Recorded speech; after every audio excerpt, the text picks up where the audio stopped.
12 February 2026चा तो दिवस होता. साधारणतः दुपारचे 4 वाजलेले असतील. अमोल नावाचा 28 वर्षीय व्यक्ती त्याच्या कंपनीमधून काम करून घरी आलेला होता. गाडी पार्किंगमध्ये लावली आणि घराच्या मेन गेटपाशी जाऊन उभा राहिला. दरवाजा उघडायचा प्रयत्न केला, पण दरवाजा आतून लॉक होता. त्याने थोडं दरवाज्यावरती वाजवलं.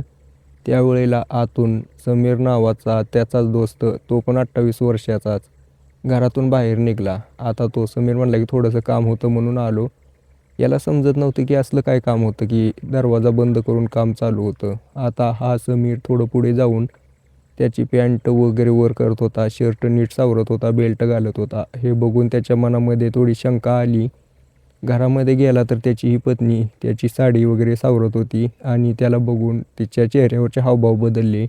आता या अमोलला थोडीशी शंका आली. अमोलने याच्या मुळापर्यंत जायचा विचार केला. काय घटना आहे नेमकी याचा शोध लावायचा विचार केला. आता हा अमोल त्याचा मित्र, जो की जिगरी मित्र, लहानपणीपासून त्याच्यासोबत होता आणि त्याची पत्नी 3 वर्षापूर्वी यांचं लग्न झालेलं, यांच्यावरती नजर ठेवून होता. दिवस रात्र डोळ्यात तेल घालून हा त्यांच्यावरती नजर ठेवायचा. त्यावेळेला त्याला असं काही समजलं. याच्यामुळे या अमोलने त्याचा मित्र आणि त्याची पत्नी दोघांनाही संपवलं. तर काय आहे पूर्ण घटना जाणून घ्यायची असेल तर व्हिडिओ शेवटपर्यंत बघा मित्रांनो. व्हिडिओ आवडत असतील आपले तर चॅनल सबस्क्राईब नक्की करा. तर नमस्कार मित्रांनो, या घटनेची सुरुवात 2003 पासून होते.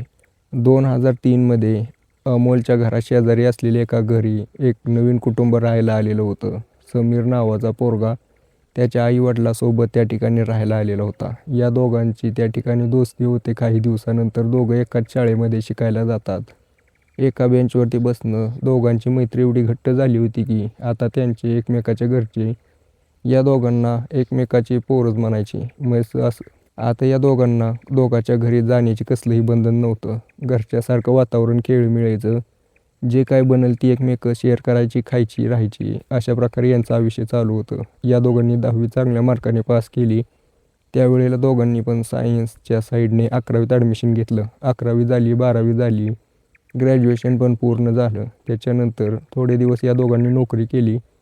पण अमोलचं नोकरीमध्ये मन लागत नव्हतं. अमोलचं मन लागणं म्हटल्यानंतर समीर पण म्हणला ठीक आहे, दोघं सोडून देऊ काम आणि बघू काय करायचं ते पुढे. आता समीरने असा विश्वास अमोलला दिल्यानंतर त्या दोघांनी त्या ठिकाणाहून रिझाईन केलं. चांगली नोकरी होती, पण त्या दोघांचं मन लागत नव्हतं. दिलं सोडून. दोघं आता भटकत होते, काय करायचं काय नाही असा विचार करत करत दोघांनी वयाच्या 23व्या वर्षी एका व्यवसायाला सुरुवात केली. पोती बनवायचं. आपण ते बघतो ना, सरकी पेंड्यासाठी, म्हणजे थोडक्यात बारदाना बनवण्याची कंपनी या दोघांनी चालू केली. कंपनी गावामध्ये चालू केली होती, त्यामुळे याला चांगली मागणी होती. दोघांचा व्यवसाय चांगल्या प्रकारे वाढत होता. दिवसेंदिवस या दोघांचं प्रॉफिटच होत होतं. आता दोघांचा निर्णय चांगला ठरला होता की आपण नोकरी सोडून व्यवसाय करू. त्यामुळे दोघांचे घरचे आनंदी होते. काही दिवस गेल्यानंतर हा जो समीर आहे, अमोलचा मित्र, त्याच्यासाठी एक स्थळ आलं होतं. त्यानेही नकार दिला नाही, लग्न करून टाकले. पण त्याची पत्नी आणि त्याच्यामध्ये काय जमणं नव्हतं. कायम भांडणं व्हायची. त्याची पत्नी त्याला सोडून माहेरला गेली. समीर आता एकटाच राहायचा. त्याने अमोलला सल्ला दिला की तू अजिबात लग्न करू नको, लय बेकार आयुष्य असतं.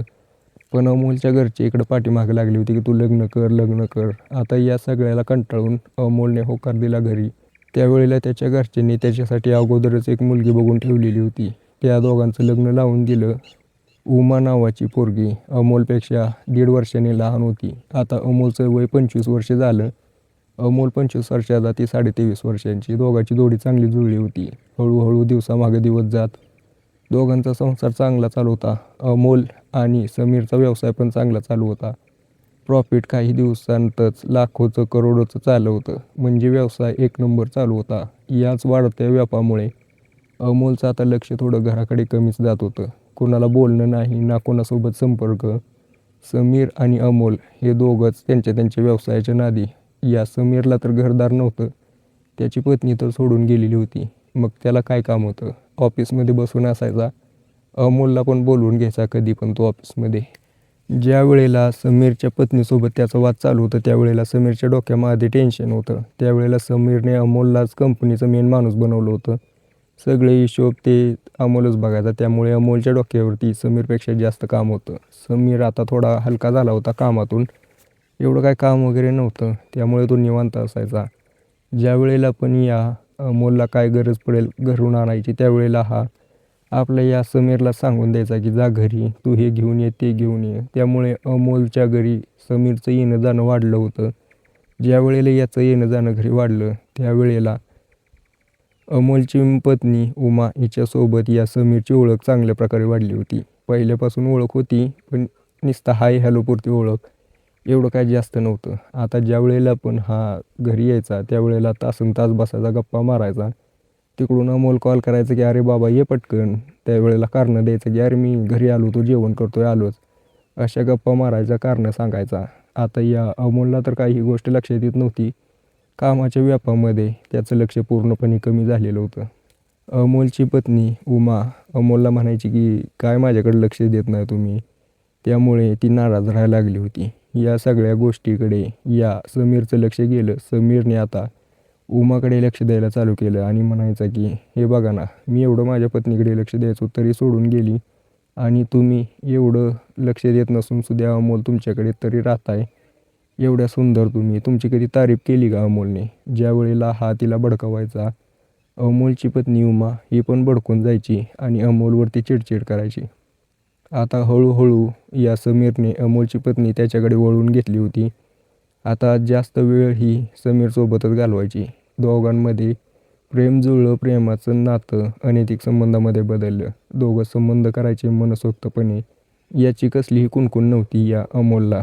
पण काही दिवसानंतर अमोल, मी जसं तुम्हाला सांगितलं, घरी आला होता त्यावेळेला समीरला नको त्या अवस्थेत जाताना बघितलं. त्यावेळेला त्याच्या मनामध्ये शंका आली आणि त्याने लक्ष ठेवायला चालू केलं. ज्यावेळेला लक्ष ठेवत होता त्यावेळेला अमोलने बघितलं की त्याची पत्नी उमा आणि हा समीर, त्याचाच मित्र जिगरी दोस्त लंगोटिया यार, हाच त्याच्या पाठीमध्ये खंजीर खुपसत आहेत, याच्यासोबत धोका करत आहेत. त्यावेळेला एक दिवशी याने या दोघांना रंगेहात पकडलं, दोघांना जाब विचारायला चालू केला. त्यावेळेला त्याची पत्नी उमा तर हात काढून घ्यायला लागली, म्हणली की माझी काहीच चूक नाही, सगळी चूक याचीच आहे, समीरची.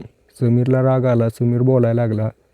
त्यावेळेला त्या उमावरती धावून गेला. आता शेवटी काही जरी झालं, अजून काही सिद्ध झालं नव्हतं, पण अमोलची पत्नी होती. अमोलने बचाव करण्यासाठी या समीरला दिलं ढकलून बाजूला, भिंतीला जाऊन आदळला.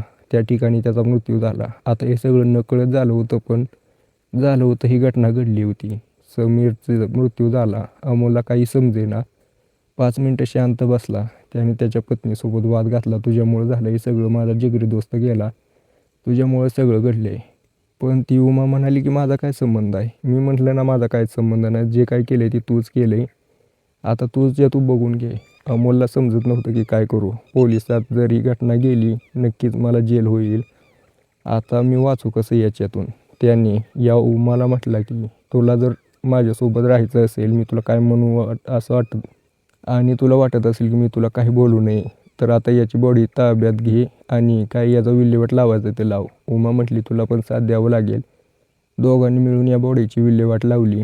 पण काही दिवस गेल्यानंतर त्या समीरच्या घरचे शोधत होते त्याला. तिकडे त्याची पत्नी त्याच्यासोबत यायला तयार झालेली होती माघारी, त्यामुळे ती पण शोधत होती. आता याचा पत्ता लागत नसल्यामुळे यांनी पोलीस स्टेशन गाठलं. पोलीस स्टेशनमध्ये गेल्यानंतर पोलिसांनी याची चौकशी चालू केली, कोणासोबत संपर्क झाला, काय झाला, शेवटचं कॉल डिटेल्स नंबर घेऊन बघितलं तर उमासोबत शेवटचा कॉल झाला होता. लोकेशन पण त्यांच्या घरचं दाखवत होतं. पोलीस त्या ठिकाणी गेले, चौकशी केली, पण पोलिसांच्या हाती काही लागत नव्हतं. उमा सगळं लपवायचा प्रयत्न करत होती, पण तिच्या चेहऱ्यावरून स्पष्ट दिसत होतं की ही खोटं बोलती. पोलिसांनी शेवटी त्यांची ताकद दाखवलीच वर्दीची आणि उमा रडायला लागली आणि तिने झालेली पूर्ण घटना सांगितली. यामध्ये अमोलचं पण नाव आलं. आता त्याच्या हातून घडलेली चूक होती, पण शेवटी गुन्हा घडला होता. पोलिसांनी दोघांना ताब्यात घेतलंय, जेलमध्ये पाठवलं. काही दिवसात या दोघांवरती कारवाई होईल, सुनावणी पण होईल, शक्यतो जन्मठेपच होईल. पण मला सांगा मित्रांनो, यामध्ये चूक कोणाची? आता यामध्ये अमोलची पण भरपूर प्रमाणात चूक आहे.